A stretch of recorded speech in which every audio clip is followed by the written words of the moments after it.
इबरत news सां गॾु आहियां ग़ुलाम हुसैन ख़ासि केली।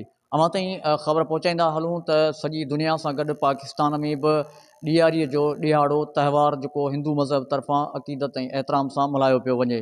ॾियारी जे मौक़े ते कराची, हैदराबाद, मीरपुर ख़ासि, शहीद बेनज़ीराबाद, नवाबशाह, सखर, लाड़काणे डिवीज़न समेत सिंध जे बि नंढनि वॾनि शहरनि ऐं ॻोठनि में ॾियारी जूं तक़रीबूं जेके आहिनि सो जारी आहिनि। तक़रीबनि जे हवाले सां मुख़्तलिफ़ जेको आहे सो इलाइक़नि में मिठाइयूं बि विरायूं वयूं आहिनि, जॾहिं त मंदरनि में ऐं घरनि में इबादत करे पाकिस्तान जी ख़ुशहाली ऐं तरक़ीअ लाइ दुआऊं बि घुरी वयूं आहिनि।